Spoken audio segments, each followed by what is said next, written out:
Hi everyone, my name is Janice Picasanya and we will continue and talk along about medieval arts in Europe in 84 BCE. First is Gothic architecture. When we talk about Gothic architecture, we will think it's a ghost or a goth and other scary things in the dark, but it's not. It is a sunshine because it can be used in churches. And Gothic architecture thought of and made the building more interesting because it has a lot of detail and other architecture. Gothic architecture is originated from 12th century France to 16th century, where the mother of square root symboli was taught and created. Gothic architecture taught and a lot of people wants to know more about Gothic architecture, and today we will talk about how can we describe Gothic architecture, how can we know if it's Gothic architecture.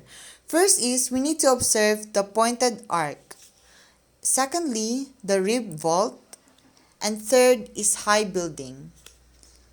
And the fourth is flying buttresses. If we see these pictures, we can see the Chartres Cathedral, Hogwarts, and Chartres Cathedral interior. All of them has pointed arc, rib vault, high buildings, and especially flying buttresses. Fun fact, back in 11th century to 12th century, the buildings are rudimentary or basic or simple. Thus, Gothic architecture thought of and made the building more interesting. Second, Renaissance art in 14th century to 16th century. What is Renaissance? Renaissance means rebirth because people did see themselves as different from their medieval predecessors because it is more focused on classical, humanism, and individualism. There are things you need to know in order to define Renaissance art. First is realism or expression. Humans were natural and lifelike and very realistic. Second is perspective. The adjustment and size and the artwork are 3D world in 2D.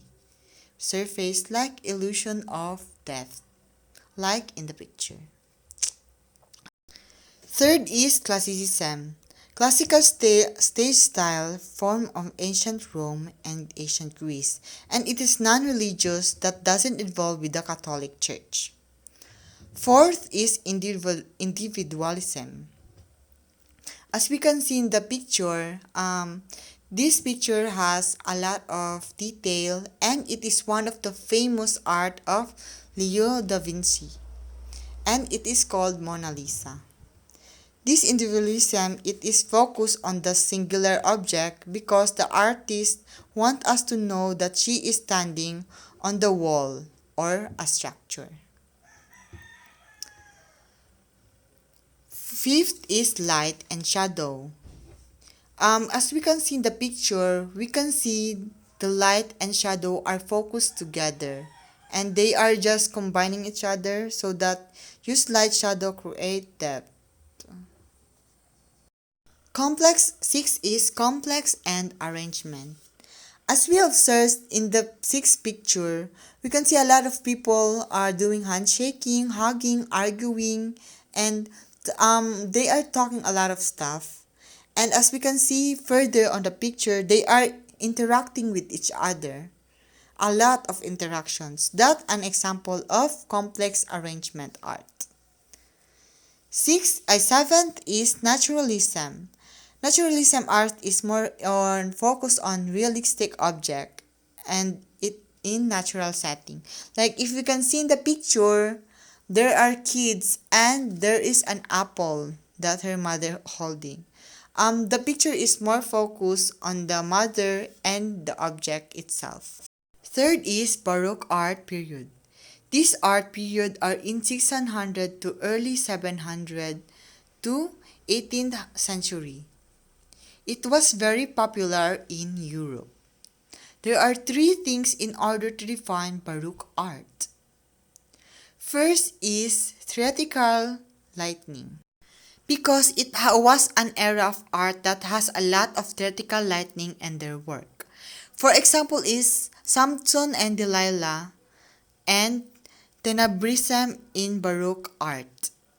Look, if you observe on their picture, there are huge spotlight hitting to those people and trying to show up of what they are doing. It's like big stage play. Second is slight exaggeration. For example, of Samson and Delilah and Tenebrism and Baroque art. The art, as you can see, the man looks like he is sleeping, but it is exaggeration. Not all of us sleep on that position. They make him slightly exaggeration, but also theatrical and more dramatic. It's like a stage play. If you are for example, if you are watching on the television, there is a lot of theatrical shows, and if you see it, like, it has a lot of slightly exaggeration expression on their emotions and their actions. Thank you.